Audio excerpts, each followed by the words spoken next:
नमस्कार दोस्तों, स्वागत है आपका मेरे चैनल कॉमिक्स लाइफ में।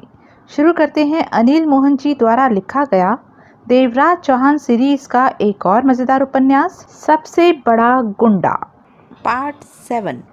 सोहन लाल भाई, राधा पास बैठी आलू का पराठा खाते हुए प्यार से कह रही थी, मुझसे तेरी ये हालत देखी नहीं जाती।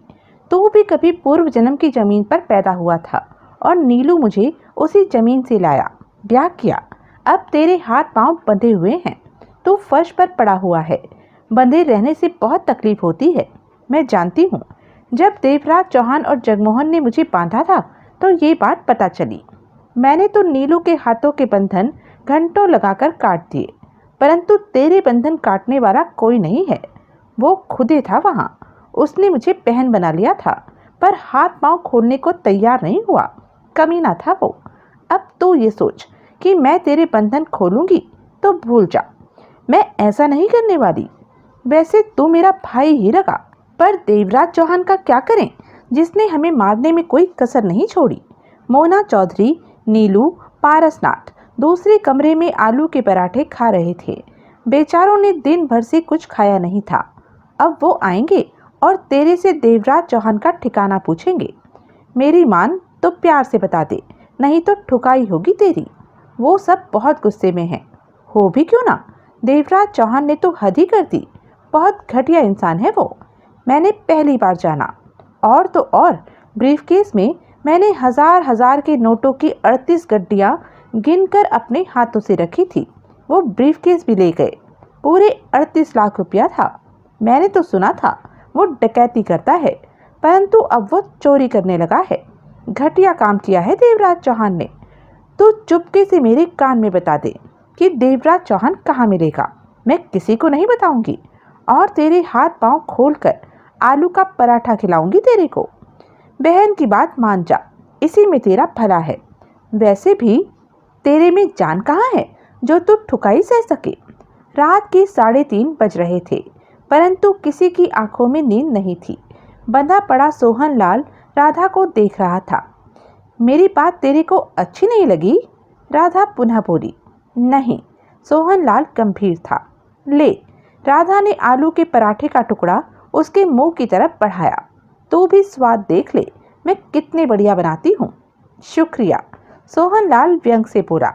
मेरे हाथ पांव बांधकर मुझे आलू के पराठे खिला रही हो? खिला तो रही हूँ ना। देवराज चौहान ने तो हमें भूखे पेट ही बांधे रखा, पानी तक नहीं पिलाया। राधा हाथ हिलाकर कह उठी। तब वो और जगमोहन बहुत खतरनाक लगा। दोनों की लाल आंखें, चेहरों पर गुस्सा।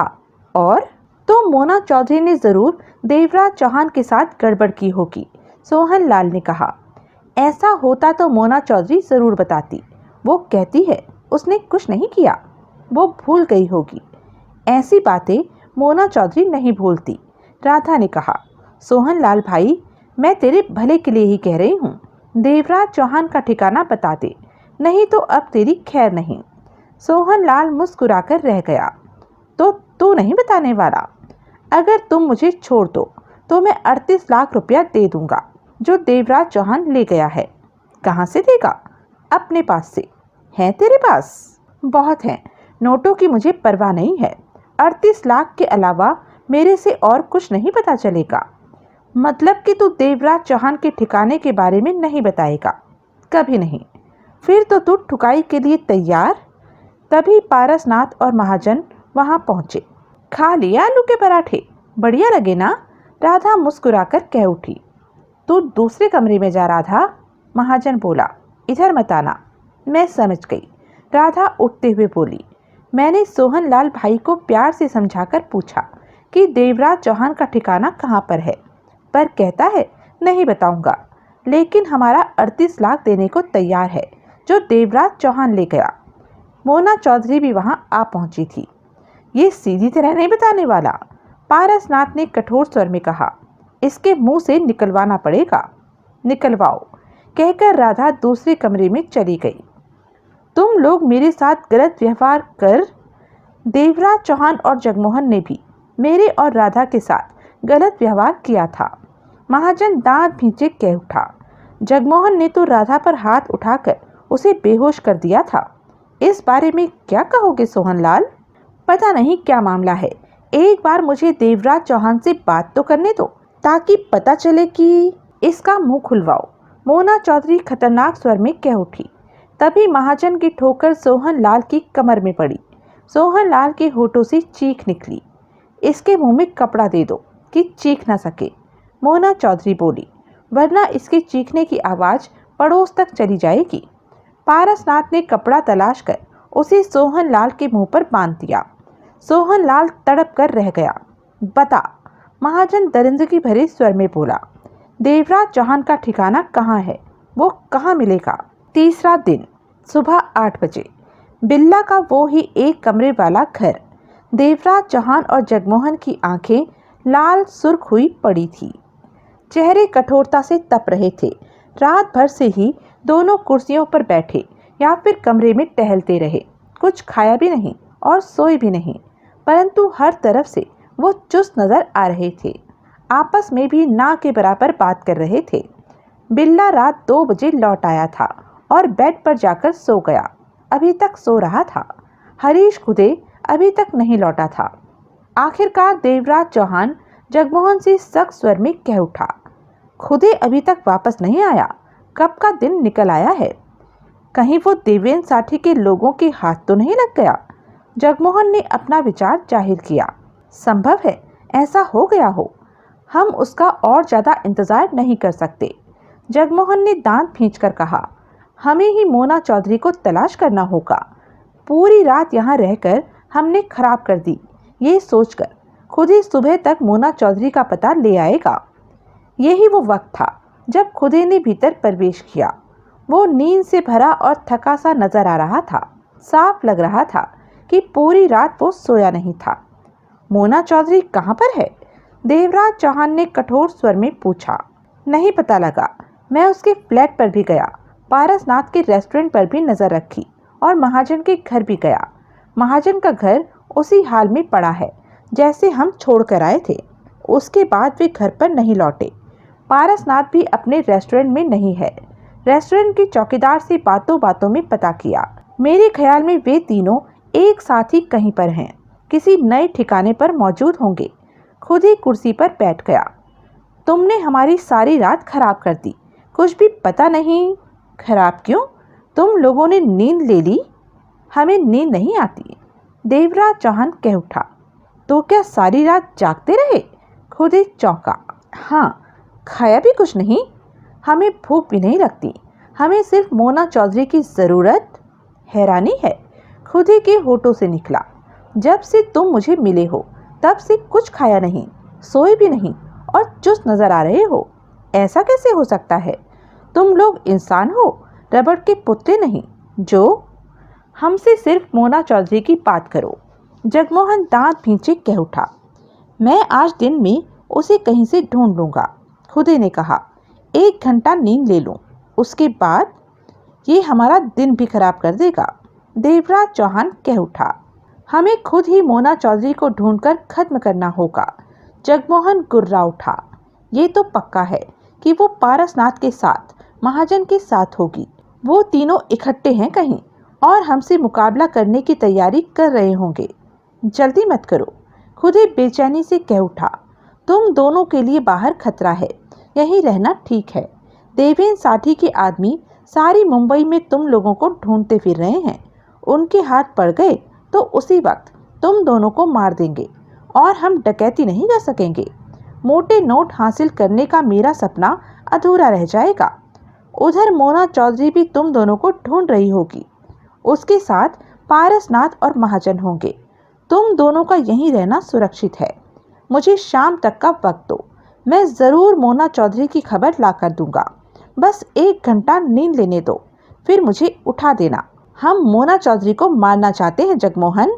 देवराज चौहान दांत भींचकर कह उठा।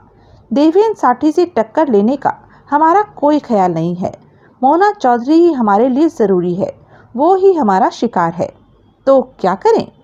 खुद ही को मोना चौधरी का पता लगाने दो, शाम तक ये पता लगा लेगा। हाँ, खुद ही बोला, शाम तक मोना चौधरी का पता लग जाए, मैं पूरी कोशिश करूंगा। दिन के 12 बज रहे थे। मोना चौधरी की आंखें खुली। वो उठ बैठी। सुबह के 8 बजे तक वे सोहन लाल के साथ व्यस्त रहे थे। सोहन लाल का बुरा हाल हो गया था। शरीर और चेहरे पर जख्म ही जख्म थे, परंतु उसने उनके सवाल का जवाब नहीं दिया था कि देवराज चौहान और जगमोहन का ठिकाना कहाँ पर है। सोहन लाल मरने को तैयार था, परंतु मुंह खोलने को नहीं। मोना चौधरी ने बेड पर सोई पारसनाथ पर नजर मारी। दूसरे बेडरूम में महाजन और राधा सो रहे थे। मोना चौधरी उठकर उस कमरे में पहुंची जहां सोहन लाल था। पास पहुंचकर वो सोहन लाल को देखने लगी। सोहन लाल के हाथ पांव बंधे हुए थे। वो टेढ़ा मेढ़ा होकर गहरी नींद में था। होठों से कभी कभार कराह भी निकल रही थी। कमीज फटकर झूल रही थी। शरीर पर और चेहरे पर तगड़ी मारपीट के निशान थे। सोहन लाल की जगह कोई और होता तो पारसनाथ और महाजन की मार के आगे जरूर मुंह खोल देता, परंतु सोहन लाल नहीं टूटा था। वो देवराज चौहान का ठिकाना बताने को तैयार नहीं था। मोना चौधरी समझ गई थी कि सोहन लाल मुंह नहीं खोलेगा। उठ गई मोना चौधरी। पारसनाथ का स्वर कानों में पड़ा। पारसनाथ भी सोया उठ आया था। मोना चौधरी किचन की तरफ बढ़ते कह उठी, कॉफी लोगे ना? जरूर। किचन में पहुंचकर मोना चौधरी कॉफी बनाने लगी। वो गंभीर थी। पारसनाथ भी वहां आ पहुंचा। लगता नहीं कि सोहन लाल देवराज चौहान का ठिकाना बताए। तुम्हारा ख्याल सही है। मोना चौधरी ने सिर हिलाया। रुस्तम राय और बांकीलाल राठौड़ देवराज चौहान का ठिकाना जानते हैं। वो भूल जाओ पारसनाथ, वो इस बारे में कुछ भी नहीं बताने वाले। मोना चौधरी ने गंभीर स्वर में कहा। अगर उन्हें इन हालातों का पता चला तो वो देवराज चौहान का साथ देने के लिए आगे आ जाएंगे। उन्हें छेड़ो मत। पारसनाथ ने होठ खींच लिए। तो क्या किया जाए? हमने देवराज चौहान का किस्सा हर हाल में खत्म करना है। देवराज चौहान को हम ही ढूंढेंगे। मोना चौधरी सख्त स्वर में कह उठी। इसमें तो काफी वक्त लग जाएगा मोना चौधरी, और हो सकता है हमसे पहले देवेंद्र साठी ही देवराज चौहान को खत्म कर दे। वो साठी के आदमियों के हाथ जा लगे। ओह, देवेंद्र साठी को तो मैं भूल ही गया था। पारसनाथ ने गंभीरता से सिर हिलाया। पर मैं एक बार फिर सोहन लाल का मुंह खुलवाने की चेष्टा करूंगा। शायद वो बता ही दे। वो नहीं बताने वाला, पर मैं एक कोशिश और जरूर करूंगा। उसकी जान नहीं जानी चाहिए। मोना चौधरी ने कहा। ऐसे लोगों के बारे में याद करने की कोशिश करो जो देवराज चौहान के करीब हों और उसके ठिकाने की जानकारी रखते हों। इस बात का पता करना पड़ेगा। पारसनाथ ने मोना चौधरी को देखा। बेला, नगीना को पता है देवराज चौहान का ठिकाना। तुम्हारी पूर्व जन्म की बहन? पारसनाथ चौंका। देवराज चौहान की पत्नी? वो भी नहीं बताएगी, और उसी हालातों का पता चला तो हमारे खिलाफ खड़ी हो जाएगी। बेला खतरनाक है, उसे भूल जाओ। मोना चौधरी कॉफी प्यालों में डालते कह उठी। वो बीच में आई तो बात बढ़ जाएगी। दूसरे कई लोग होंगे जो देवराज चौहान के ठिकाने की जानकारी रखते होंगे। पारसनाथ ने कॉफी का प्याला उठाया और किचन से बाहर आ गया। मोना चौधरी भी कॉफी के लिए किचन से निकल आई। पारसनाथ सोहन लाल के पास पड़ी कुर्सी पर जा बैठा। कॉफी का घूंट भरा। कुछ पल वो सोहन लाल को देखता रहा, फिर कॉफी का प्याला थामे दूसरे हाथ से मोबाइल निकाला और डिसूजा से बात की। क्या हो रहा है डिसूजा? पारसनाथ ने पूछा। वहाँ कोई आया क्या? जी नहीं, सब ठीक है यहाँ। तुम देवराज चौहान को तलाश करो, तब तक तलाश करो जब तक वो मिल न जाए। जी। ऐसे लोगों के बारे में भी जानकारी लो जो देवराज चौहान के करीब हों और उसके ठिकाने के बारे में जानते हों। इस बीच अगर देवराज चौहान के कहीं होने की खबर मिले तो फौरन मुझे खबर करना। कहकर पारसनाथ ने फोन बंद करके जेब में रखा और कॉफी का घूंट भरा। नजरें नीचे पड़े सोहन लाल पर थी, जो कि अब हिल रहा था। पारसनाथ की आवाज से उसकी बेहोशी भरी नींद टूटी थी। मोना चौधरी कुछ कदम दूर कुर्सी पर बैठ गई थी। पीड़ा से सोहन लाल के होठों से कई कराहें निकली। कठिनता से वो आंखें खोल पाया। पास ही कुर्सी पर पारसनाथ को बैठे पाया, फिर आंखें बंद करते हुए कराह उठा। सोहन लाल। पारसनाथ का स्वर कठोर भी था और गंभीर भी। अगर तुमने देवराज चौहान के ठिकाने के बारे में न बताया तो इसी तरह तड़प तड़प कर मर जाओगे। हम फिर तुमसे पूछना शुरू करने जा रहे हैं। सोहन लाल ने कराह के साथ आंखें खोली, होठ पीड़ा से कांप रहे थे।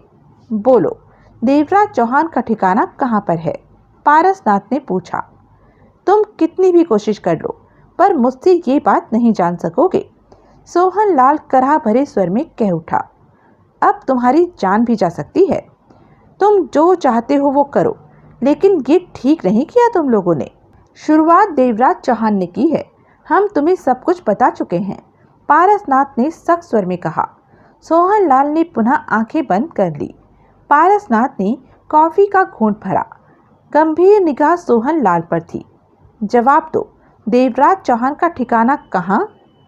जो बात मैं बताने वाला नहीं, सोहन लाल ने कराह भरे स्वर में कहा। उसे पूछने से क्या फायदा? पारसनाथ ने मोना चौधरी को देखा। मोना चौधरी ने इनकार में सिर हिला दिया। उसी पल उसका फोन बज उठा। हेलो, मोना चौधरी ने बात की। मोना चौधरी, देवेंद्र साठी की आवाज़ कानों में पड़ी। देवराज चौहान का कुछ पता चला? पता लगाने की कोशिश चल रही है, हमें भी नहीं मिल रहा, लगता है कहीं छिप गया है, उधर से साठी ने कहा। तभी वो, देवराज चौहान छिपने वाले लोगों में से नहीं है, मोना चौधरी बोली। मैं उसे अच्छी तरह जानती हूँ, वो मुझे ढूंढ रहा होगा। तो तुम उसे पुराना जानती हो? हाँ। कैसे? बस जानती हूँ, मोना चौधरी ने कहा। वो हम में से किसी को जल्दी ही मिल जाएगा। ऐसा हुआ तो मुझे ज़रूर खबर करना। मोना चौधरी ने फ़ोन जेब में रखा और पारसनाथ से कहा, यहाँ बैठे रहने का कोई फ़ायदा नहीं, हमें बाहर खुले में चलकर देवराज चौहान की तलाश करनी चाहिए, तभी हम देवराज चौहान को ढूंढ सकेंगे। सोहन लाल पर तो हमने अपना वक्त ही खराब किया। आंखें बंद किए सोहन लाल के सूखे होठों पर मुस्कान उभरी। फिर कराह उठा। मैं? पारसनाथ कुर्सी से उठता बोला। महाजन को उठाता हूँ, फिर चलते हैं बाहर। नानिया घर पर ही थी और बहुत परेशान थी। सोहन लाल रात को गया था और अभी तक नहीं लौटा था और उसका फ़ोन भी नहीं मिल रहा था। रात जाने से पहले सोहन लाल ने बताया था कि पारसनाथ महाजन और मोना चौधरी आए हैं और वो बता रहे हैं कि देवराज चौहान खतरे में है, इसलिए उसे जाना होगा। आधी अधूरी ही जानकारी थी नानिया के पास, ज़्यादा कुछ नहीं पता था। मोना चौधरी पारसनाथ और महाजन के बारे में इतना ही जानती थी कि इनका जन्म कभी पूर्व जन्म में हुआ था और ये भी देवराज चौहान के साथ पूर्व जन्म का सफ़र कई बार कर चुके हैं। परंतु नानिया को इस बात की चिंता थी कि सोहन लाल का फ़ोन क्यों नहीं मिल रहा। नानिया इस वक्त सोहन लाल की उस डायरी के पन्ने पलट रही थी जिन पर सोहन लाल ने पहचान वाले के फ़ोन नंबर लिख रखे थे। तभी वो एक पन्ने पर जाकर रुक गई। वहाँ नाम और फ़ोन नंबर लिखे हुए थे कि उसकी नज़र बांकेलाल राठौर के नाम पर जाकर टिकी, जो कि ऊपर ही नाम लिखा था, आगे फ़ोन नंबर। नानिया ने फ़ोन उठाया और नंबर डायल कर दिया। दूसरी तरफ बेल गई और फिर बांकेलाल राठौर का स्वर कानों में पड़ा। हेलो भैया, मैं नानिया बोल रही हूँ, सोहन लाल की पत्नी। थारा नामो मारे को पता होवे बहनों, सोहन लालो की पत्नी कहनों की ज़रूरत ना होवे, बोल लो। उधर से बांकेलाल राठौर का स्वर कानों में पड़ा। आज तन्ने कैसो फ़ोन कर दियो? मेरा मन बहुत घबरा रहा है भैया। चिंता कोनो नहीं, हम अभी जल जीरो का पैकेट भिजवायो, उसो में नींबू निचोड़ कर पियो, सबो ठीक हो जाओ। वो बात नहीं है भैया, तम मारे को बोलो का बात होवे। सोहन लाल आधी रात को गया था। मोना चौधरी, पारसनाथ और नीलू महाजन आए थे उसे लेने। उन्होंने कहा कि देवराज चौहान का जीवन खतरे में है, तो सोहन लाल तभी उनके साथ चला गया। तब से अब तक उसकी कोई खबर नहीं है। दोपहर हो रही है, उसका फ़ोन भी नहीं मिल रहा। पता नहीं क्या बात है जो। बांकेलाल राठौर की 2 पल आवाज़ नहीं आई। बांके भैया, हम सोचो हो नानियों बहनों। बांकेलाल राठौर का गंभीर स्वर कानों में पड़ा। यो तो बहुत सीरियस बातों होवे कि मोन्नो चौधरी, महाजनों और पारसनाथो आयो और उनके साथो सोहन लालो गयो कि देवराज चौहानों की जिंदगी खतरे में हो। यो बात तो मारे को जचो नहीं, गड़बड़ो लगे हो मारे को। अब क्या होगा भैया? तमने मारे को बता दियो, इब चैनों से बैठो, हम सब देख लियो। तन्ने देवराज चौहानों जगमोहनों को फोन करो हो? नहीं भैया, बस तुम्हें ही फोन किया है। ठीक हो, इब हम देख लियो कि मामला हो। तम चिंतो मत करना, पर मारे को दाल में कालो दिखो हो। मुन्नो चौधरी को का चिंता होवे देवराज चौहानों की, जो आधी रातों को सोहन लालो को ले जायो हो। अगरो मामलो गड़बड़ भी हो तो जगमोहनो देख लियो, हम थारे को बाद में फोन करो हो। नमस्कार बहनों, चिंता मत करो तम। बांकेलाल राठौर ने मोबाइल टेबल पर रखा। चेहरे पर गंभीरता और सोच के भाव उभरे हुए थे। नानिया की बातें सुनकर जाने क्यों उसे गड़बड़ का एहसास हुआ। कुछ पलों बाद मोबाइल उठाकर देवराज चौहान का नंबर मिलाया। बात हो गई। बेल बजी।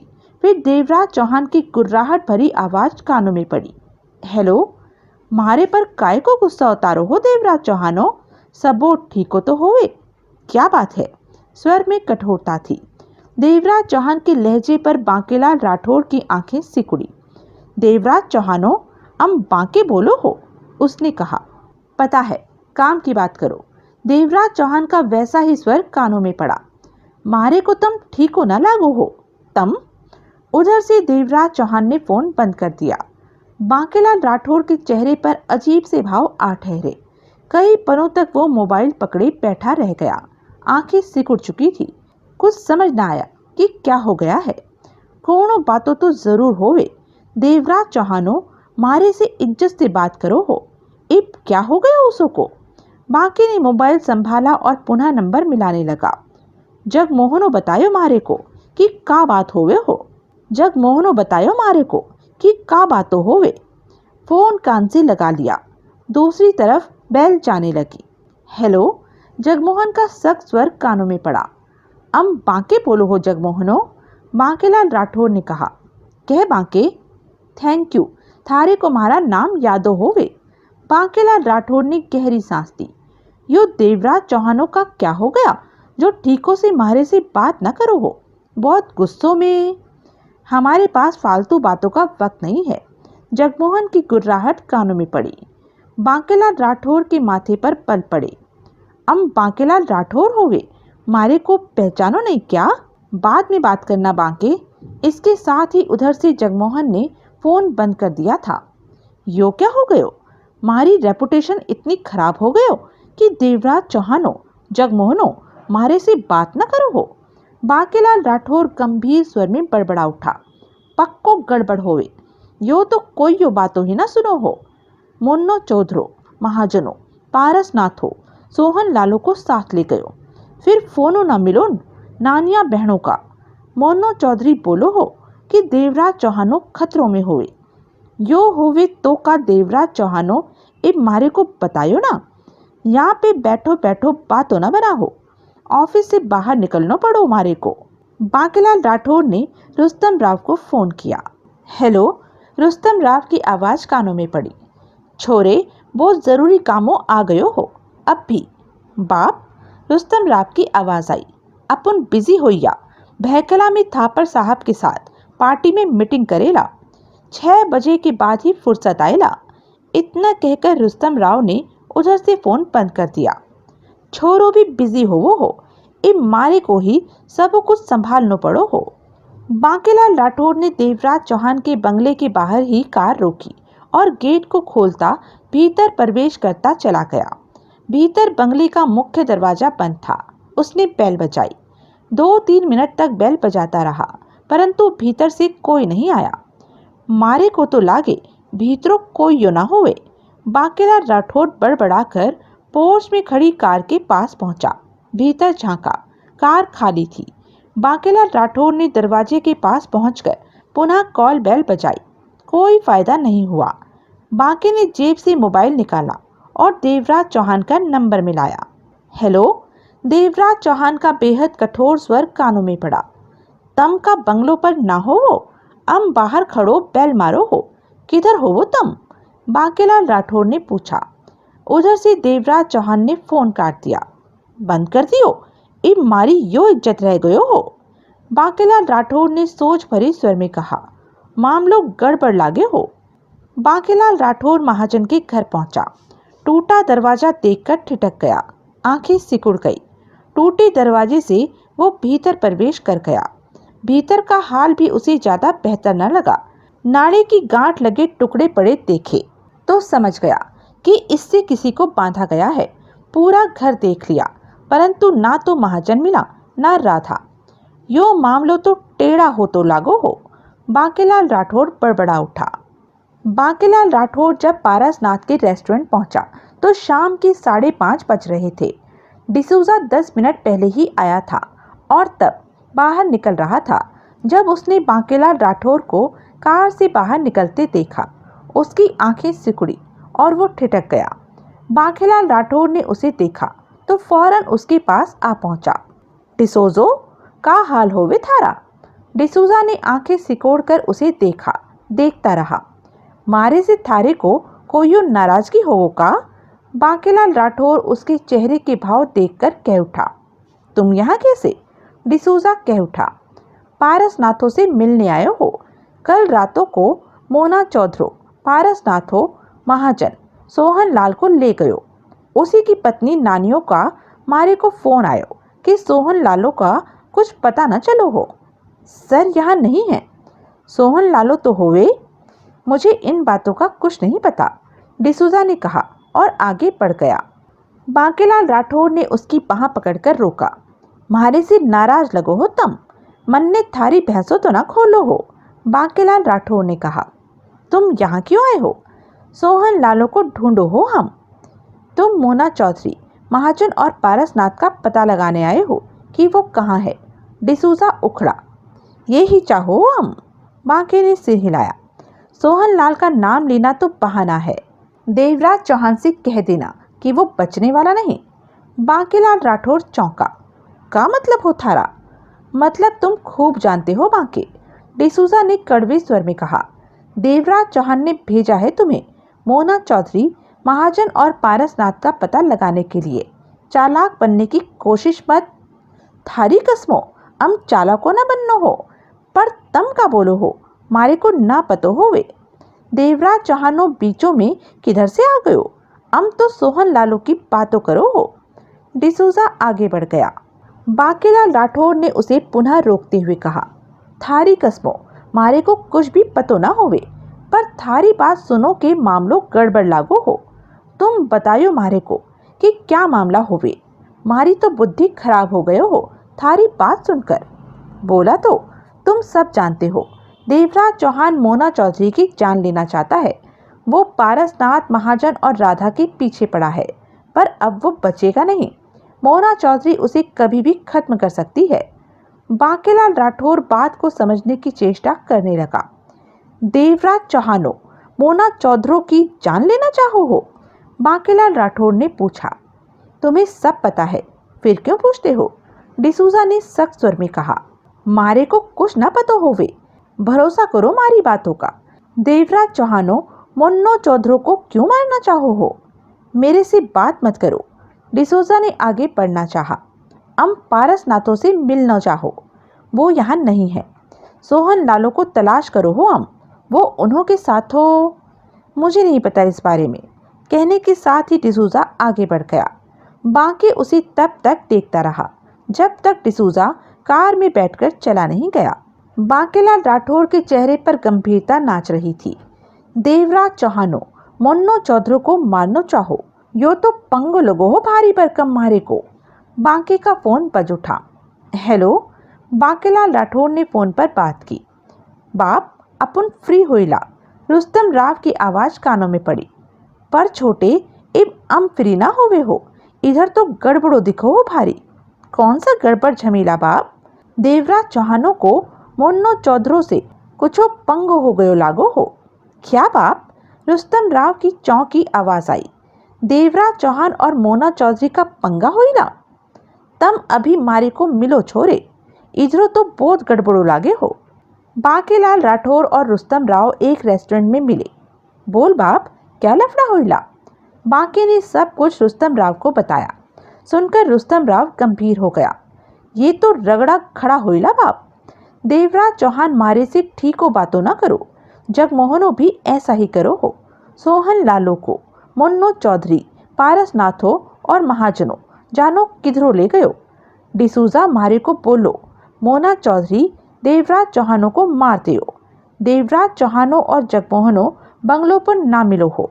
मारी खोपड़ी में तो कुछ भी ना आयो छोरे। आपुन मामला पता करेला बाप। रुस्तम राव गंभीर स्वर में बोला। कैसो पतो करो?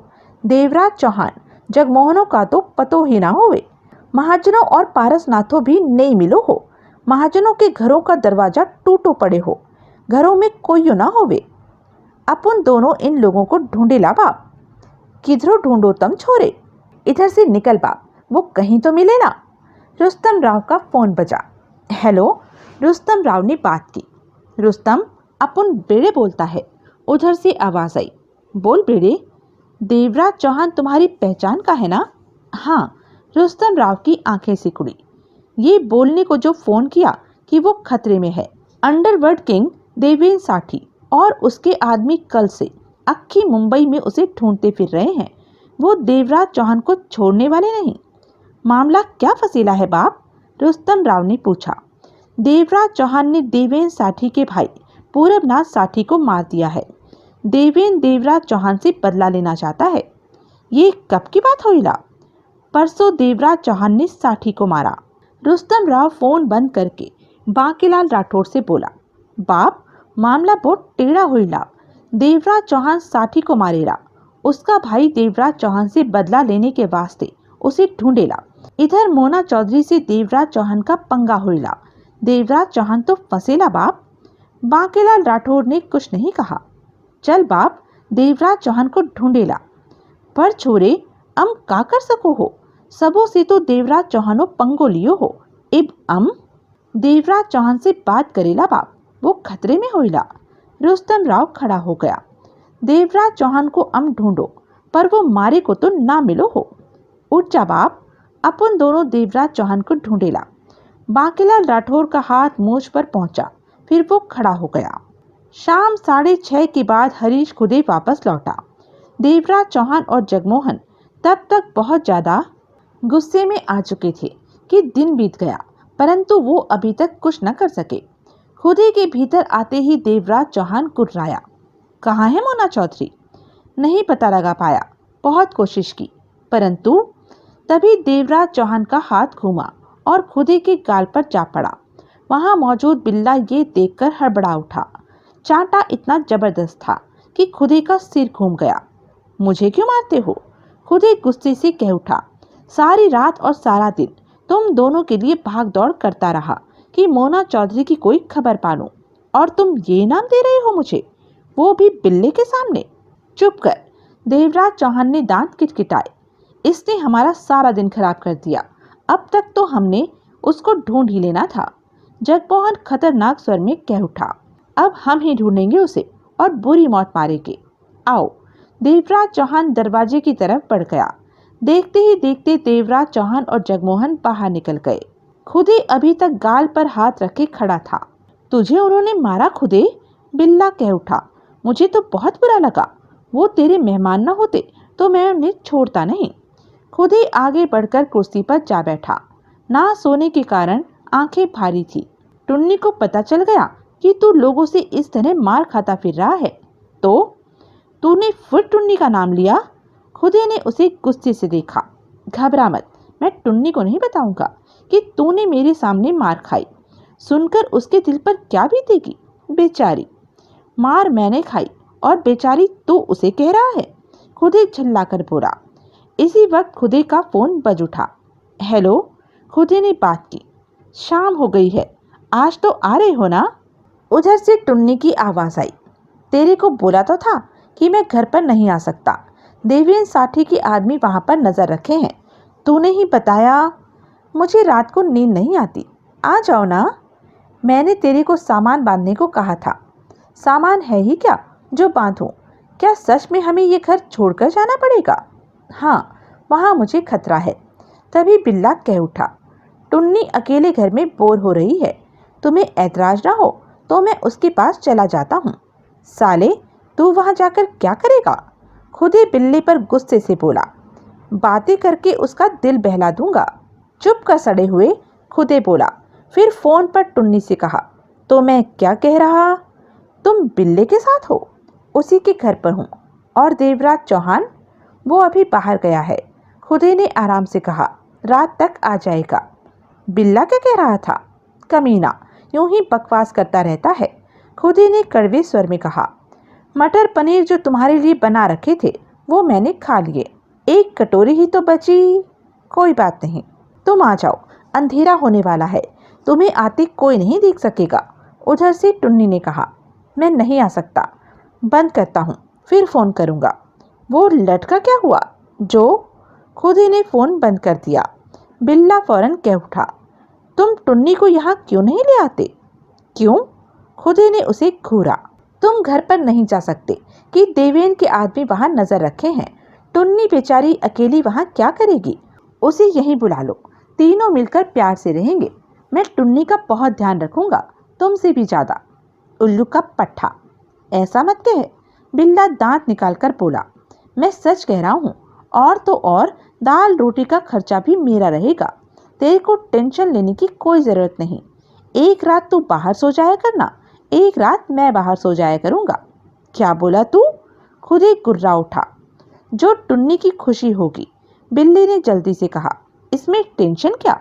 साले, खुदे ने दांत खींचकर कहा, होटल से मेरे लिए खाना लेकर आ। खाना खाने के बाद मैंने सोना है। कल से मैं सोया नहीं। टुन्नी मेरी पत्नी है, ये बात मत भूल जाया कर। यही तो याद रहता है कि वो तेरी पत्नी है। नहीं तो क्या नहीं तो? रहने दे, सुनकर तेरे को आग लग जाएगी, बिल्ली ने कहा और बाहर निकल गया। कमीना साला, खुदे बड़बड़ा उठा।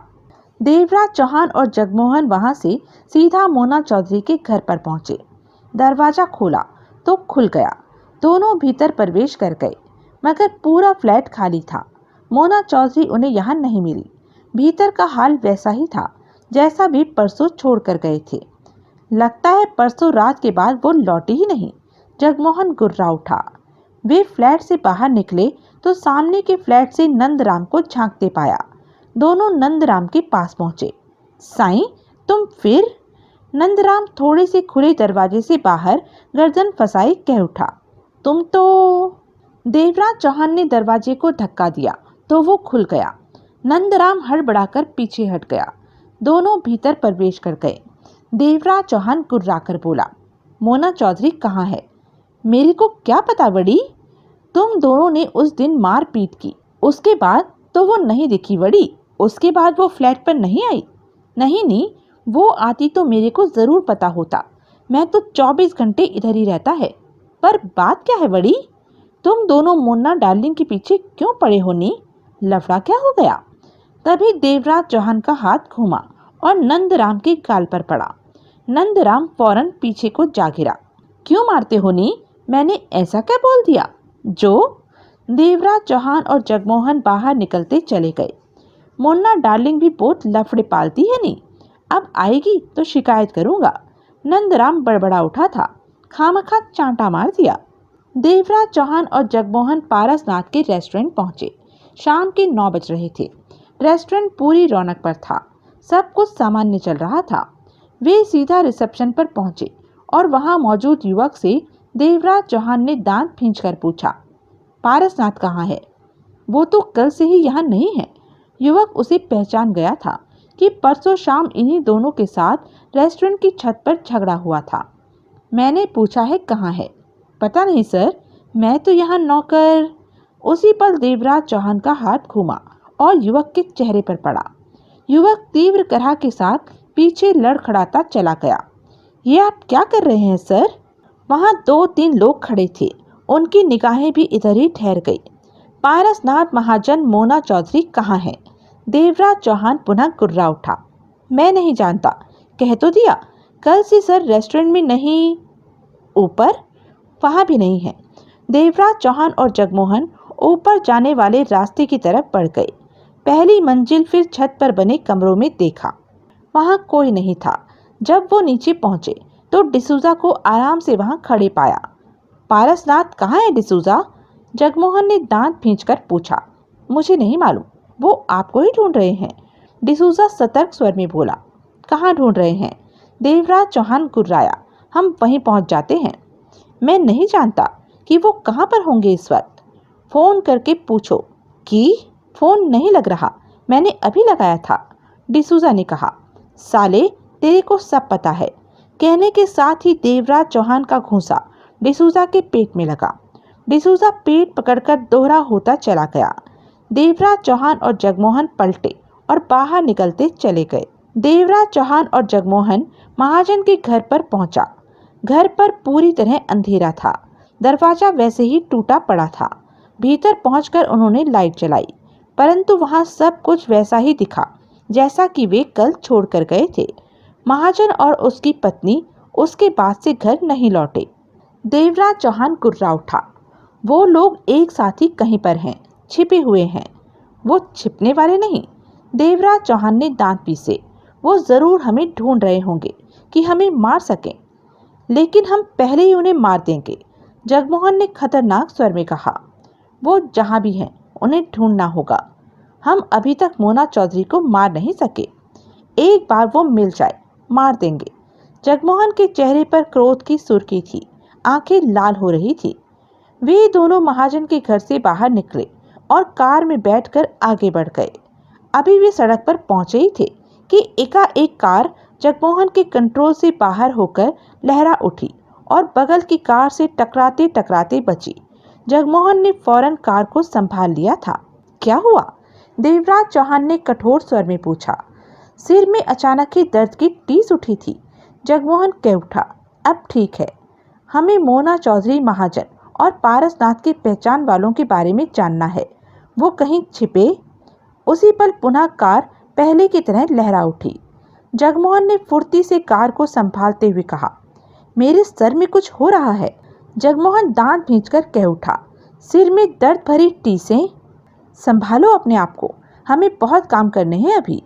मेरे ख्याल में डिसूजा को उठा लाना चाहिए। उसके पास जरूर खबर होगी कि तीनों कहाँ पर। आह! देवराज चौहान के होठों से कराह निकली और दोनों हाथों से सिर को थाम लिया। दर्द उठ रहा है सिर में। मुझे भी ऐसा ही दर्द। कार रोक दो। देवराज चौहान सिर से हाथ हटाता बोला। बहुत ज्यादा दर्द हुआ था। जगमोहन ने सड़क के किनारे कार रोकी ही थी कि उसी पल उसके सिर में भी दर्द की टीस उठी।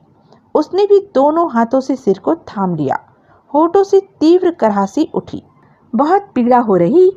देवराज चौहान के सिर में भी पुनः पीड़ा उठी। ओह, हमें कुछ हो रहा है। देवराज चौहान के होठों से गुर्राहट निकली। कार से बाहर निकलो। इस हाल में हम कार नहीं चला सकते। हम दोनों के सिरों में दर्द क्यों हो रहा है? दोनों कार से बाहर निकल आए। सड़क पर से वाहनों की कतारें जा रही थी।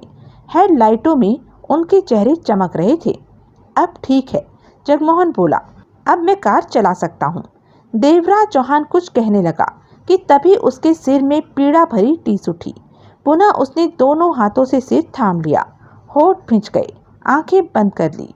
क्या हुआ? फिर वो ही दर्द उठने लगा है। देवराज चौहान के होठों से निकला। अगले ही पल वो नीचे बैठता चला गया। हमें किसी डॉक्टर के पास जाना चाहिए। थम गया देवराज चौहान के सिर का दर्द। गहरी सांस लेकर वो उठता हुआ कह उठा। हम दोनों को दर्द क्यों हो रहा है? क्या बात? इसी वक्त जगमोहन के सिर में दर्द की लहर उठी। वो छोटी सी चीख के साथ दोनों हाथों से सिर थामे नीचे बैठता चला गया।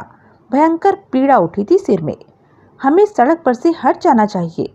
हमारी हालत देखकर यहाँ लोग आ सकते हैं। पुलिस भी आ गई तो मुसीबत। जगमोहन की पीड़ा थम गई थी। वो उठ खड़ा हुआ। उधर पार्क है, देवराज चौहान बोला। वो सामने। आओ उधर चले। कार वहीं छोड़कर दोनों तेजी से पार्क की तरफ बढ़ गए, जो कि कॉलोनी के बीच का छोटा सा पार्क था। 4-5 बेंचें पड़ी दिख रही थी, परंतु रोशनी नहीं थी वहां। पार्क में पहुंचते ही जगमोहन के सिर में पुनः दर्द की लहर उठी। वो दोनों हाथों से सिर थामे घास पर लुढ़कता चला गया। बहुत दर्द हो रहा है सिर में, जगमोहन तड़प कर बोला। देवराज चौहान उसे देखने के लिए झुका कि उसी पल उसके सिर में भी दर्द की लहर उठी और जगमोहन के पास ही लुढ़कता चला गया। जगमोहन ने अभी तक दोनों हाथों से सिर थाम रखा था। क्या हो रहा है हमारे सिर में? देवराज चौहान दांत पीसते हुए कह उठा। डॉक्टर, डॉक्टर के पास, जगमोहन ने कहना चाहा। हम अपने में काबू नहीं हैं। ओह, मेरा सिर! देवराज चौहान घास पर पड़ा तड़प उठा। दोनों इसी तरह मिनट भर तड़पते रहे। धीरे धीरे उनका तड़पना कम होने लगा। दोनों के शरीर ढीले पड़ने लगे। चंद पलों में ही दोनों बेसुध होकर वहां ढेर हुए पड़े थे। कोई होश बाकी ना बचा था उनमें। दोस्तों, आपने जान लिया कि बीते 3 दिन देवराज चौहान और जगमोहन के कैसे बीते थे और क्या क्या किया इन्होंने इन 3 दिनों में। खुदे ने भी देवराज चौहान और जगमोहन को सब कुछ बताया है, परंतु इतना नहीं बता पाया जितना कि मैंने बताया है। हमें कहानी के साथ साथ आगे बढ़ना है, इसलिए पता होना चाहिए कि क्या हो रहा है। अभी भी कई सवाल बाकी होंगे आपके दिमाग में, उनका जवाब भी आगे मिलने वाला है। हरीश खुदे सब कुछ कहकर चुप हो गया। देवराज चौहान और जगमोहन के चेहरे देखने लायक थे। वो समझ नहीं पा रहे थे कि अगर उन्होंने इतना कुछ किया है तो उन्हें कुछ भी याद क्यों नहीं आ रहा। दोनों हक्के बक्के से एक दूसरे को देखते रह गए। कई लंबे क्षणों तक वहां सन्नाटा छाया रहा। इसने जो बताया है वो सब हमने किया, जगमोहन कह उठा। देवराज चौहान होठ खींचे था। खुद ही हैरान परेशान था कि इन्हें अपनी ही बातें याद नहीं। ये कैसे हो सकता है? हमने 3 दिन तक कुछ भी नहीं खाया, 3 दिनों में 1 मिनट के लिए भी नहीं सोए, जगमोहन ने पुनः अजीब से स्वर में कहा। मुझे तो यकीन नहीं आता कि ऐसा हुआ है। खुदे मूर्खों की तरह जगमोहन को देखने लगा। देवराज चौहान चुप रहा। तुम भी तो कुछ कहो कि... मैं सिर्फ ये सोच रहा हूँ कि खुदे ने जो कहा है वो सच है, क्योंकि देवेंद्र साठी अफगानिस्तान से मुंबई आ पहुंचा अपने भाई की मौत की खबर सुनकर और हमारी तलाश में आदमी लगा दिए। उधर मोना चौधरी हमें मारना चाहती है, तो ये ही वजह होगी जो खुदे ने बातें बताई हैं जो हमें याद नहीं आ रही। लेकिन सवाल अपनी जगह खड़ा है कि हमने ऐसा क्यों किया? हमें याद क्यों नहीं कि हमने ऐसा किया? ये हमारे लिए बहुत बड़ा रहस्य है। तुम कहीं मुझे बेवकूफ तो नहीं बना रहे? खुदे उलझन भरे स्वर में कह उठा। तुम लोगों की बातें हैं और मुझे ही तुम दोनों को बतानी पड़ रही हैं। तुम लोग भूल कैसे सकते हो? तुम्हारे दिमाग की हालत में समझ सकता हूँ, देवराज चौहान ने गंभीर स्वर में कहा। तुम्हें ये भी याद नहीं कि तुमने मुझे डकैती में लेने को कहा था? खुदे ने जगमोहन को देखा। मैंने? हाँ, तुमने। मुझे याद नहीं, जगमोहन सोच भरी स्वर में कह उठा। तो फिर मैं ही बेवकूफ था जो तुम लोगों के साथ चिपका रहा और देवेंद्र साठी को पीछे डलवा लिया, खुदे ने तीखे स्वर में कहा। मैं तो सोच रहा था कि तुम दोनों के साथ मिलकर करोड़ों रुपया बना लूंगा और टुन्नी के साथ आराम से जीवन बिताऊंगा। दुश्मन खड़े कर लिए तुम दोनों के चक्कर में। दिल छोटा मत करो, तुम्हारे लिए हम कुछ करेंगे, देवराज चौहान ने कहा। लेकिन पहले हमें इस जंजाल से निकल जाने दो। अभी भी हमें कुछ समझ नहीं आ रहा कि... तभी जगमोहन उछलकर खड़ा हो गया। उसके चेहरे पर चौंकने के भाव आ गए थे। देवराज चौहान और खुदी की निगाह उस पर गई। क्या हुआ? देवराज चौहान की आंखें सिकुड़ी। मुझे याद आ गया, जगमोहन तेज सांसें लेता कह उठा। हम विलास डोगरा से मिलने गए थे। विलास डोगरा? देवराज चौहान उसी अंदाज में बोला। हाँ, विलास डोगरा। साठी के बाद अंडरवर्ल्ड में उसका ही नाम आता है। उसने हमें बुलाया था, कहा था कि वो मुसीबत में है, हम ही उसे मुसीबत से निकाल सकते हैं। वे रात की बात थी। अगले दिन 11 बजे का प्लेन पकड़ना था हमने दिल्ली जाने के लिए, तो हम सुबह 8:30 बजे ही विलास डोगरा के पास... मुझे भी याद आ गया, देवराज चौहान एकाएक बोला। हाँ, हम विलास डोगरा के पास गए थे। तब उसके पास रीटा नाम की लड़की भी थी। उसने हमें स्क्वैश लाकर दी थी। ओह ओह, उसने हमसे कहा था कि पूरबनाथ साठी और मोना चौधरी को खत्म करना है, परंतु हमने मना कर दिया। हम उठ खड़े हुए, हमने मना करा, लेकिन उसके बाद क्या हुआ? क्या हुआ था उसके बाद? पता नहीं, याद नहीं, उसके बाद का कुछ भी याद नहीं, जगमोहन हक्का बक्का सा कह रहा था। 3 दिन तक हम क्या करते रहे हमें नहीं पता, और आज सुबह हमें होश आया तो हम उस पार्क में पड़े थे। देवराज चौहान के होठ भींच चुके थे। खुद ही हैरानी से बारी बारी दोनों को देख रहा था। वो 3 दिन हमें याद क्यों नहीं है? जगमोहन के होठों से निकला। इसका जवाब विलास डोगरा के पास जरूर होगा। देवराज चौहान खतरनाक स्वर में कह उठा। वो कैसे? वो चाहता था हम पूरबनाथ साठी को मारे, मोना चौधरी को मारे, परंतु हमने मना कर दिया। लेकिन 3 दिन तक हमने वो ही किया जो विलास डोगरा चाहता था, और हमें याद तक नहीं कि हमने क्या क्या किया। स्पष्ट है कि विलास डोगरा ने ही ऐसा कुछ किया कि हम उसकी बात मानते चले जाएं। ऐसा कैसे वो कुछ कर सकता है कि हम उसकी गलत बात भी मान लें? जगमोहन कह उठा। मैं मानता हूँ विलास डोगरा ऐसा कुछ नहीं कर सकता, परंतु उसने किया। अब तक जो बातें हमने जानी हैं वो सब इसी तरफ इशारा करती हैं कि हम विलास डोगरा के कहे पर काम कर रहे थे। पूरबनाथ साठी की जान हमने ले ली, मोना चौधरी की जान लेने की चेष्टा में लगे हुए थे। तो फिर हमने काम पूरा क्यों नहीं किया? मैं नहीं जानता।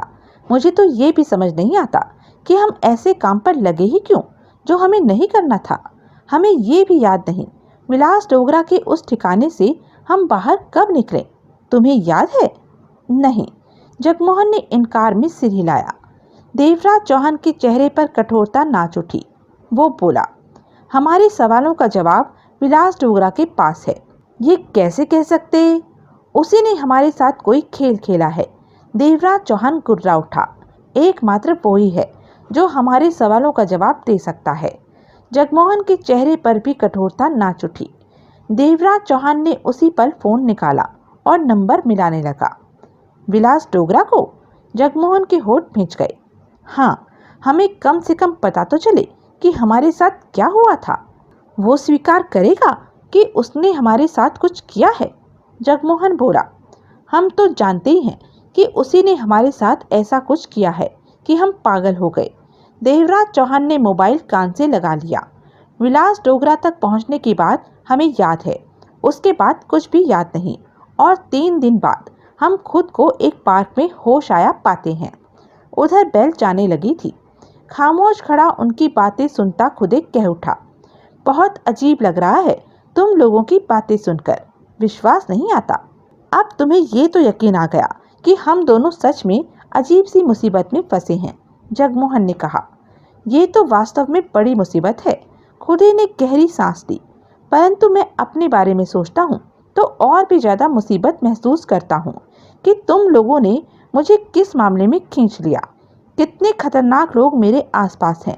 डकैती master Devraj Chauhan, underworld king Devendra Sathi, इश्तिहारी मुजरिम मोना चौधरी। मैं कितने आराम से अपनी जिंदगी जी रहा था कि तुम दोनों ने मुझे इस मामले में खींचकर तूफान में ला खड़ा कर दिया। हम तो इस वक्त खुद अपने होश में नहीं हैं। ऐसे में तुम्हें जवाब दें तो क्या दें? जगमोहन ने कहा और देवराज चौहान को देखा जो अभी तक फोन कान से लगाए हुए था। बेल जा रही है, वो कॉल रिसीव नहीं कर रहा। वो कमीना अब हमसे बात करेगा ही नहीं। वो बेल बजनी बंद हो गई। देवराज चौहान ने पुनः नंबर मिला दिया। दूसरी बार बेल गई और विलास डोगरा की आवाज़ कानों में पड़ी। हेलो, विलास डोगरा? देवराज चौहान के होठ भींच गए। सामने मौजूद जगमोहन का चेहरा और भी कठोर हो गया। खुदे की गंभीर निगाह दोनों पर थी। कौन? विलास डोगरा की आवाज़ देवराज चौहान के कानों में पड़ी। विलास डोगरा? गुर्रा उठा देवराज चौहान। ओह, देवराज चौहान, मुझे भी लगा ही था ये तुम्हारी आवाज़ ही है। कैसे हो? तुमने तो बहुत हंगामा मचा रखा है। पूरबनाथ साठी को मार दिया, मोना चौधरी को मारने के लिए दौड़े फिर रहे। तुमने मेरे साथ क्या किया डोगरा? देवराज चौहान के दांत भींच गए। मैंने? हाँ डोगरा, तूने। मैं और जगमोहन तेरे पास आए थे। उस दिन सुबह की बात तेरे को अच्छी तरह याद होगी, पर उसके बाद हमें पता नहीं चला कि हम कहाँ हैं। अब 3 दिन बाद होश आया तो उधर से विलास डोगरा की हंसने की आवाज़ आई। देवराज चौहान का चेहरा सुलग उठा। हंस मत डोगरा, ये बता तूने क्या खेल खेला? विलास डोगरा के खेलों को समझना आसान नहीं देवराज चौहान। डोगरा की मुस्कुराहट भरी आवाज़ आई। तूने हमें बुलाया कि तू मुसीबत में है। हम तेरी सहायता करने को पहुंचे। और इतना नाराज क्यों होता है देवराज चौहान? आराम से बात कर, प्यार से। मुझे मेरे सवालों का जवाब दे डोगरा। क्या करेगा जानकर? देवेंद्र साठी और मोना चौधरी मेरे पीछे हैं। वो मेरी जान लेना चाहते हैं। ऐसा तो होगा ही। तेरे को पता है मैंने क्या किया, जगमोहन ने क्या किया 3 दिनों में? सब पता है। उधर से डोगरा हंसा। मेरे 2 आदमी तुम दोनों पर नजर रखे थे और मैं खुश हो रहा था सब कुछ सुनकर। रीटा डार्लिंग भी मजे ले रही थी उन बातों को सुनकर। हम दोनों बहुत खुश हो रहे थे। तुम दोनों ने तो कमाल कर दिया, मेरा दिल खुश कर दिया। मैं तो क्या किया था तूने? देवराज चौहान कुर्राया। 1 मिनट। फिर देवराज चौहान ने विलास डोगरा को कहते सुना, रीटा डार्लिंग, एक बढ़िया पैक बना कर दे। बहुत मजा आ रहा है बातों में। देवराज चौहान से बात कर रहा हूँ। फिर वो देवराज चौहान से बोला, पूरबनाथ साठी को तूने कितनी समझदारी से घेर कर मारा। जो कभी किसी के हाथ नहीं आता, किसी को देखता नहीं, उसे तूने कितना मजबूर करके शूट किया। तुमने सच में काबिले तारीफ काम किया है। मैं तुम्हें इनाम देना चाहता। असल बात पर आ डोगरा, देवराज चौहान ने भिंचे स्वर में कहा। वो भी कहूँगा, पर पहले मुझे अपने मन की बात तो कहने दे। तेरी तारीफ ही कर रहा हूँ, बुरी बातें तो नहीं कर रहा तुझसे। डोगरा का हंसने का स्वर आया। 5 करोड़ का इनाम कैसा होगा? डोगरा, तुम? नोट एकदम असली दूंगा, नकली नोट तुम्हें नहीं दूंगा। वो तो बाजार में भेजता हूँ। पाकिस्तान से करारे नोट छप कर आते हैं, वो मुझे मुफ्त में भेजते हैं और मैं उनसे अपना साम्राज्य चलाता हूँ। किसी को पता भी नहीं चलता कि वो नकली हैं। असली से भी बढ़िया होते हैं। बढ़िया कागज, बढ़िया छपाई। पाकिस्तान वाले तो अब मास्टर हो चुके हैं नकली नोट बनाने में। तेरे को असली दूंगा, लेकिन तू करेगा क्या नोटों का? कोई फायदा नहीं। तेरे को खर्चने का वक्त ही नहीं मिलेगा। देवेंद्र साठी तेरे को खत्म कर देगा। वो पागलों की तरह तेरी तलाश करवा रहा है। मेरे को सब खबरें मिल रही हैं। वो तेरे लिए सब कुछ भुला बैठा है। धंधे की तरफ भी ध्यान नहीं दे रहा। आखिर तूने उसके प्यारे भाई को मारा है। तेरे को मारकर भी देवेंद्र साठी को चैन नहीं मिलने वाला। वो अपने भाई से बहुत प्यार करता था। उधर मोना चौधरी भी तेरे को खत्म करने की फिराक में है। तू और जगमोहन तो गया। बात हो गई पूरी तेरी। देवराज चौहान के दांत पीछे पड़े थे। पूरबनाथ साठी और मोना चौधरी ने मेरे अहम को चोट पहुंचाई थी। साठी को तो निपटा दिया, मोना चौधरी बच गई, पर उसका इंतजाम मैं देर सवेर में कर ही दूंगा। मुझे तेरी और जगमोहन की अब परवाह नहीं है। तुम लोग तो देवेंद्र साठी और मोना चौधरी से निपटते निपटते ही मर जाओगे। सब कुछ बहुत बढ़िया। रीटा डार्लिंग, क्या पैक बनाया है तूने? एकदम वैसा ही जैसा मैं चाहता था। तू मेरा कितना ख्याल रखती है। तू ना होती तो मैं मर ही जाता। रीटा की हंसने की आवाज़ देवराज चौहान के कानों में पड़ी। विलास डोगरा की आवाज़ पुनः देवराज चौहान के कानों में पड़ी। तो तू जानना चाहता है कि तेरे साथ क्या हुआ? हाँ, मुझसे सब कुछ जानकर किसी को बताएगा तो कोई भी तेरी बात का भरोसा नहीं करेगा। देवेंद्र साठी और मोना चौधरी तो जरा भी ये बात नहीं सुनने वाले। पर मैं तेरे को सब कुछ बताता हूँ। सुन, तेरा इंतज़ाम करने की मैंने कैसे तैयारी की। रात के 12 बज रहे थे। दिन की अपेक्षा सड़कों पर अब ट्रैफिक कम हो गया था। वो काले रंग की विदेशी वैन थी जिसे 50 बरस का काले सफ़ेद बालों वाला व्यक्ति चला रहा था। वैन के पिछले हिस्से में 45 बरस का विलास डोगरा मौजूद था और साथ में थी रीटा। रीटा ने अभी अभी विलास डोगरा को पैक बनाकर दिया था। वैन के पीछे वाले हिस्से में छोटा सा फ्रिज मौजूद था जिसमें सारा साजो सामान रखा था। सीट पर पसरे डोगरा ने घूंट भरा और मस्ती भरे स्वर में कह उठा, ओ रीटा डार्लिंग, अगर तुम ना होती तो मेरा जाने क्या होता। तो कोई और होती। रीटा खिलखिला उठी। डोगरा ने उसका हाथ थामा और झटके से उसे अपनी गोद में खींच लिया। गिलास थोड़ा सा छलका, फिर ठीक हो गया। डोगरा ने उसे चूमा और प्यार से कहा, दूसरी होती तो मेरा दिल नहीं लगता। तुमने तो मुझे पागल कर रखा है। झूठ सच रीटा डार्लिंग, तुम क्या जानो तुम क्या हो। मेरी नज़र से देखो, फिर पता चलेगा। रीटा खिलखिलाकर बोली। आशिकबाजी तो कोई आपसे सीखे। आपकी ये बातें सुनकर तो कोई सोच भी नहीं सकता कि आप अंडरवर्ल्ड के बड़े दादा हैं। तुम्हारी आशिकी ने सब कुछ भुला दिया है, कहकर विलास डोगरा ने गिलास खाली कर दिया। डोगरा की जेब में पड़ा फोन बज उठा। रीटा डार्लिंग, देखना तो कौन है। डोगरा गिलास को छोटे से टेबल पर रखता वहां से सिगरेट का पैकेट उठाता बोला। रीटा ने डोगरा की जेब में हाथ डाला और मोबाइल निकालकर बात की। हेलो, डोगरा साहब से बात कराओ, मैं अब्दुल्ला बोलता हूँ, उधर से आवाज़ आई। डोगरा साहब बिजी हैं, तुम बात कहो, रीटा ने कहा। मैं इंतज़ार कर रहा हूँ, डोगरा साहब अभी तक आए नहीं। रास्ते में है, रीटा ने कहा और फ़ोन बंद करते बोली। अब्दुल्ला था, इंतज़ार कर रहा है आपका। बस थोड़ी देर, फिर हम अब्दुल्ला के पास होंगे। डोगरा ने रीटा के होठों पर चूमा। तुम हर रोज़ खूबसूरत होती चली जा रही हो, हर रोज़ नई लगती हो, ऐसा क्यों रीटा डार्लिंग? बनाना तो कोई आपसे सीखे। रीटा ने डोगरा को किस किया। मेरी सच बातों को तुम झूठ क्यों समझती हो? क्योंकि आप दिल लगी बहुत करते हैं, शरारती बहुत हैं।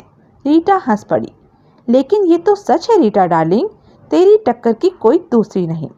ओ डोगरा साहब, रीटा ने डोगरा के गले में बाहें डाली। मेरी तारीफ कर करके आप मुझे पागल कर देते हैं। तू खूबसूरत नहीं हूँ तो झूठी तारीफ कहाँ करता हूँ। खूबसूरती के साथ तेरे में दिमाग भी है, तू बहुत काम की है। तब वैन की रफ्तार कम हुई, फिर वैन रुकती चली गई। लगता है हम पहुँच गए, रीटा कह उठी। दया से पूछो। रीटा वैन में आगे बढ़ी और छोटी सी खिड़की सरकाते कह उठी। दया, हम पहुँचे क्या? पहुँच गए मैडम, उधर से वैन चला रहे दया की आवाज़ आई। रीटा ने खिड़की बंद की और वापस आते कह उठी। पहुँच गए डोगरा साहब? गुड। दया को बोल के आसपास देखे, सब ठीक? वो अपने आप देखेगा, हर बार कहना ठीक नहीं, वो अपना काम करना जानता है। डोगरा मुस्कुरा पड़ा। मेरे आधे काम तो तू ही संभाल लेती है रीटा डार्लिंग। आधे नहीं, पूरे, रीटा ने शरारती स्वर में कहा। आप जैसे बच्चे को भी तो संभालना पड़ता है। तभी डोगरा का मोबाइल बजा। हाँ, डोगरा ने बात की। बाहर सब ठीक है, दया की आवाज़ आई। डोगरा ने फ़ोन बंद करके जेब में रखा और उठते हुए बोला, चलो अब ज़रा अब्दुल्ला से मिलने। रीटा ने आगे बढ़कर वैन का दरवाज़ा खोला और बाहर निकली। डोगरा भी बाहर निकला। ठंडी हवा का झोंका चेहरे से टकराया। रीटा ने दरवाज़ा बंद कर दिया। फिर दोनों सामने की गली की तरफ बढ़ गए। आसपास से इक्का दुक्का लोग ही आ जा रहे थे। किसी को भेजकर सामान क्यों न मंगवा लिया? रीटा कह उठी। मेरा ही आना ज़रूरी था, विलास डोगरा ने शांत स्वर में कहा। दोनों गली में प्रवेश कर गए। अब्दुल्ला को बुला लिया होता, रीटा ने कहा। उसका आना ठीक नहीं था। आखिर सामान क्या है? देख लेना रीटा डार्लिंग, तुम्हारे सामने ही बातचीत होगी, डोगरा ने लापरवाही से कहा। फिर वे गली के एक मकान के दरवाजे के पास पहुंचकर रुके। विलास डोगरा ने गली के दोनों तरफ निगाह मारी। इस वक्त गली पूरी तरह खाली थी और मात्र एक स्ट्रीट लाइट जल रही थी। डोगरा ने दरवाज़ा थपथपाया। लगभग फौरन ही दरवाज़ा खुला और अब्दुल्ला की आवाज़ आई। आइए डोगरा साहब। भीतर भी अंधेरा था। विलास डोगरा और रीटा भीतर आ गए। अब्दुल्ला ने दरवाज़ा बंद किया, फिर एक स्विच दबाकर लाइट ऑन कर दी। मैं दूसरी बार तेरे पास आया अब्दुल्ला, डोगरा आगे बढ़ता कह उठा। एक बार 4 साल पहले आया था। आपको आने की ज़रूरत ही नहीं पड़ती डोगरा साहब, आपके लोगों का फ़ोन आता है और मैं माल पहुंचा देता हूं। लेकिन इस बार तो खास बात ही थी जो आपने आने की सोची। कहते तो मैं आ जाता। तू आता तो मेरे आदमी सोचते कि अब्दुल्ला क्यों आया। मैं किसी को सोचने का मौका नहीं देना चाहता। वे तीनों भीतर कमरे में पहुंचे। ये साधारण सा ड्राइंग रूम जैसा कमरा था। पीछे वाले 2 कमरों में से आवाज़ें आ रही थी। वहाँ पर अभी भी कुछ काम हो रहा था। डोगरा बैठते हुए बोला, मेरा सामान दे अब्दुल्ला, रात में अभी और कई काम करने हैं। रीटा डोगरा के सोफे के पीछे सावधानी से खड़ी हो गई थी। अब्दुल्ला ने जेब से 3 इंच लंबी प्लास्टिक की छोटी सी शीशी निकाली, जो कि आधी से ज़्यादा पाउडर जैसी चीज़ से भरी हुई थी। वो उसने डोगरा की तरफ बढ़ा दी। डोगरा ने अब्दुल्ला को देखा, फिर शीशी पकड़ ली। बीच में पाउडर जैसा पदार्थ था। डोगरा ने शीशी को हिलाया, फिर अब्दुल्ला से बोला, बैठ। अब्दुल्ला फौरन सामने बैठ गया। क्या है ये कठपुतली है, नशों का बाप है। आपने कुछ खास बनाने को कहा था। आपने कहा था कि ऐसा कुछ चाहिए जो सामने वाले को आपके इशारे पर नाचने पर मजबूर कर दे। मैं इस नशे को कठपुतली कहता हूँ।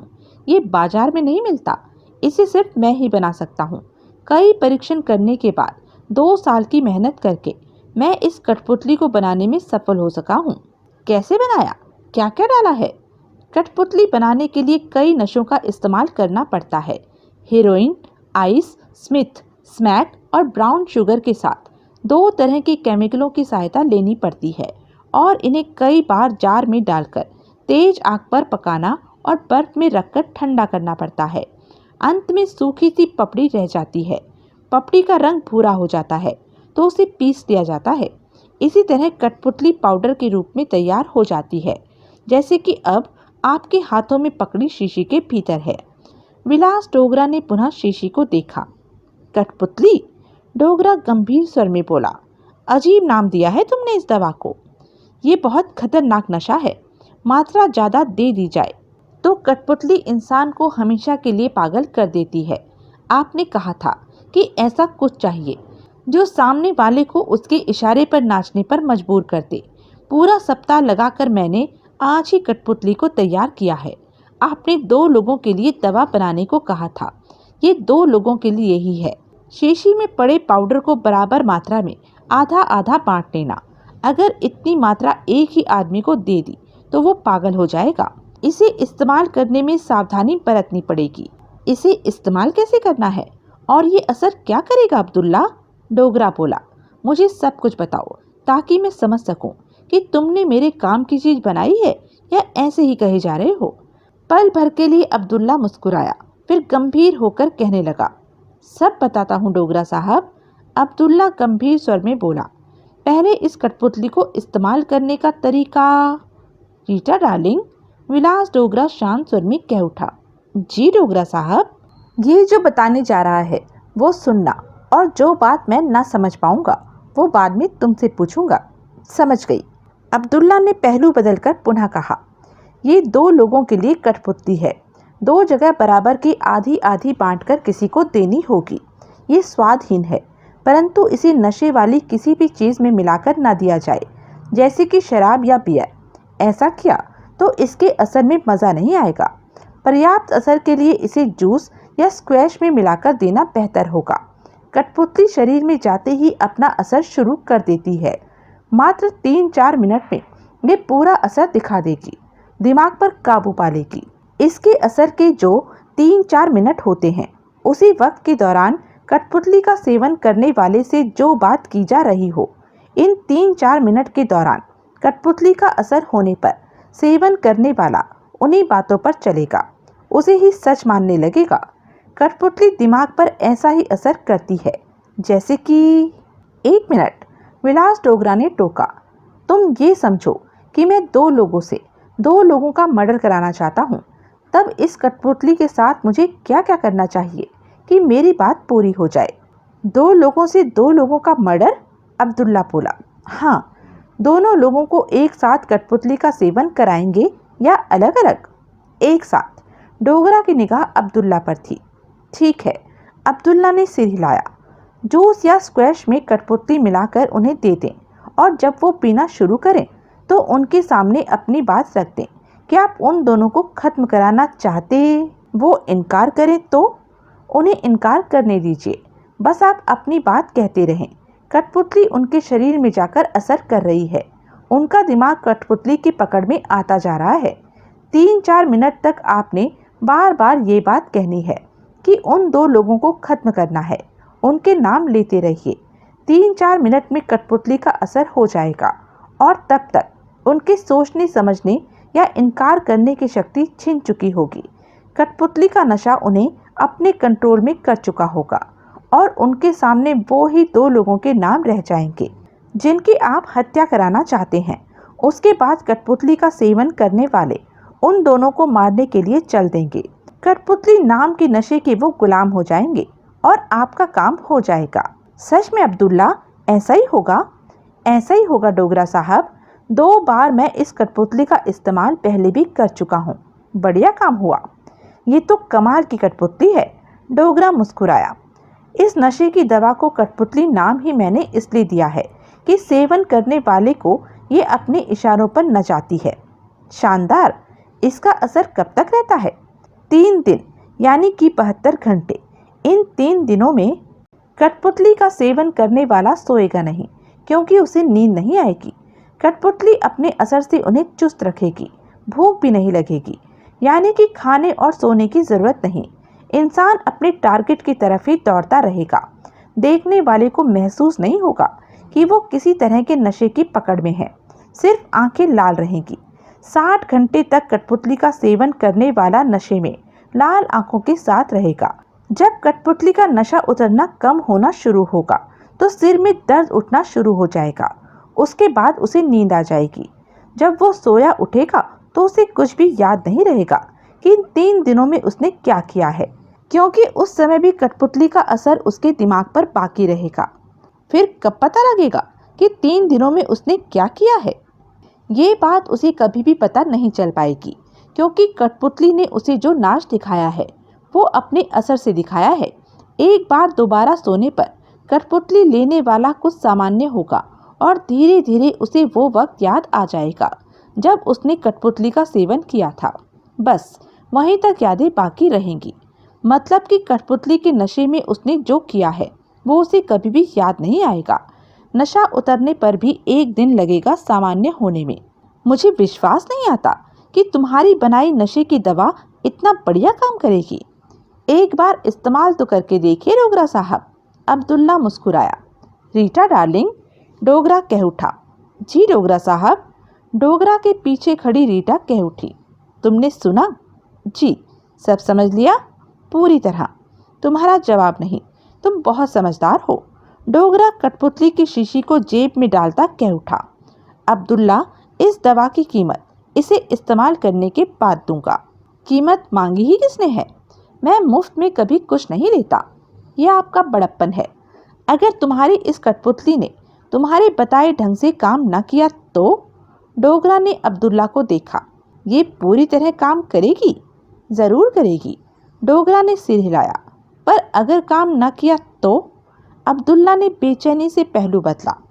तो मैं तुम्हारा काम कर दूंगा, विलास डोगरा ने कहा और उठ खड़ा हुआ। रीटा डार्लिंग। जी डोगरा साहब। हमें अब चलना चाहिए। तो यह थी अब तक की कहानी। आगे की कहानी जानने के लिए बने रहें मेरे साथ। और हाँ, मेरे चैनल को लाइक, शेयर और सब्सक्राइब करना ना भूलें। और कमेंट करके ज़रूर बताएं कि यह वीडियो आपको कैसा लगा। धन्यवाद।